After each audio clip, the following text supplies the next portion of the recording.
లోక్సభ ఎన్నికలు రాబోతున్నాయి, ఎవరు గెలవబోతున్నారు? బీజేపీ అన్న. బీజేపీ. మరి కాంగ్రెస్ అధికారంలో ఉంది కదా?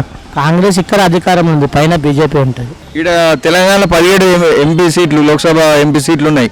బీజేపీ ఎన్ని గెలవబోతుంది? బీజేపీ 5. బీజేపీ 5 గెలవబోతుందా? ఏ పార్టీ ఎక్కువ గెలవబోతుంది? ఎక్కువ బీజేపీకి వస్తాయి ఎంపీ సీట్లు. ఎక్కువ బీజేపీకి. బీజేపీకి వస్తాయి. ఎందుకు కాంగ్రెస్కి రావంటారా? ఇక్కడ అధికారంలో ఉంది కదా? అధికారంలో ఉన్నా కూడా రావు కాంగ్రెస్కు. మరి అలాగే బీఆర్ఎస్ పార్టీకి ఎన్ని వస్తాయి? బీఆర్ఎస్కి వస్తుంది 1-2 వస్తాయి. 2 వస్తాయి. ఎందుకు ప్రతిపక్షం అదే ఉంది కదా, బీఆర్ఎస్ పార్టీ ఉంది కదా? ప్రతిపక్షం అది ఉన్నా కూడా పైన మోడీ వస్తాడు, అట్లా బీజేపీ వస్తుంది. అలాగే హైదరాబాద్లో కూడా ఎక్కువ ఎమ్మెల్యే సీట్లు టీఆర్ఎస్ ఉన్నాయి కదా?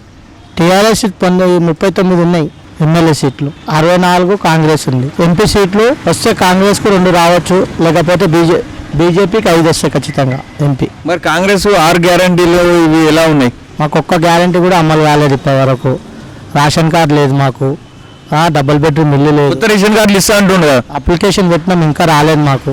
మరి ఇప్పుడు సంతృప్తి ఎందుకు కాంగ్రెస్ ప్రభుత్వం వచ్చిందని? ఎన్నుతున్నారు, ఓన్లీ బస్సులు ఫ్రీ వెళ్తున్నారు అంతే. ఏం సంతోషంగా లేరా ప్రజలు? ఉన్నారు సంతోషంగా, బస్సులు ఫ్రీ పెట్టారు కదా, సంతోషంగా ఉన్నారు. మరి ఎవరు బాధపడుతున్నారు? మేము బాధపడుతున్నాం, గరీబ్ వాళ్ళం బాధపడుతున్నాం. ఎందుకు? ఇప్పుడు మీకు కూడా ఫ్రీయే కదా బస్సులలో? మాకు ఫ్రీ అంటే ఏం చేస్తాం? ఫ్రీ పెడితే పిల్లలకు స్కూల్ ఫ్రీ పెట్టాలి, మంచి కాలేజీలో ఫ్రీ పెట్టాలి. బస్సులు ఫ్రీ పెట్టి ఏం లాభం? జనాల దగ్గర డబ్బులు ఉన్నాయి, డబ్బులు ఉన్న వాళ్ళు కూడా అందులోనే ప్రయాణం చేస్తున్నారు, డబ్బులు లేని వాళ్ళు కూడా అందులోనే ప్రయాణం చేస్తున్నారు. ఏదైనా మంచి కాలేజీ పెట్టి కాలేజీ ఫ్రీ పెట్టాలి పిల్లలకు. ఇప్పుడు మహాలక్ష్మి పథకం కింద 500 గ్యాస్ సిలిండర్ ఉచితంగా ఇస్తాను. అది వచ్చినప్పుడు కదా, ఇంకా రాలేదు కదా, వస్తుందేమో చూద్దాం. గృహజ్యోతి కింద 200 యూనిట్ల ఫ్రీ ఇస్తా అంటున్నారు. ఇస్తాడు, మేము కిరాయికి ఉంటాము. ఇంకా అది మొన్న వచ్చి చెక్ చేసుకుని పోయింది, ఇంకా కన్ఫర్మ్ రాలేదు అది. ఇంకా మళ్ళా రుణమాఫీ కూడా ఇస్తా అంటుండ్రు. ఏం లేదు రుణమాఫీ, మాకు అయితే లేదు. వేరేలకు చేస్తుండొచ్చేమో కానీ మాకేం లేదు. అలాగే డబుల్ బెడ్రూమ్ కూడా ఇస్తా అంటుండ్రు. డబుల్ బెడ్రూమ్ ఇల్లు మేము 2018లో పెట్టినాం, 14లో పెట్టినాం. ఇప్పటిదాకా మాకు రాలేదు, తిరిగి హాస్టల్కి వచ్చింది.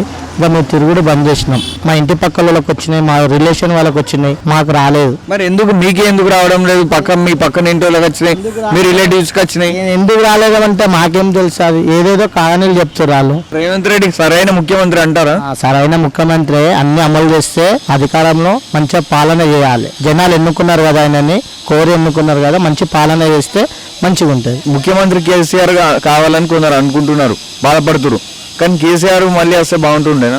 కాదు, మంచిగా ఉండదు కేసీఆర్, మంచిగా ఉండదు. అలాగే ఐటీ మినిస్టర్ కేటీఆర్ అయితే బాగుంటుండే అంటుండే. ఐటీ మినిస్టర్ మంచిగా ఉంటే ఏం చేసిండు జనాలకు?